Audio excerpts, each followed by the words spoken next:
همکنون پیکر مطهر شهدای خدمت وارد میدان شهدای تبریز شدند. استقبال با شکوه مردم اینجا پیکرها رو بدرقه میکنن. با استقبال با شکوهشون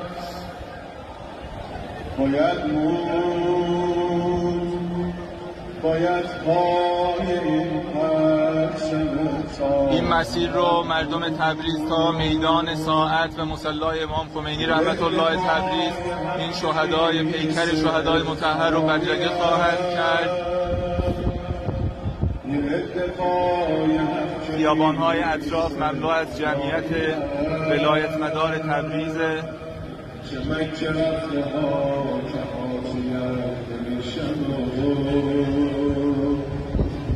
کربلا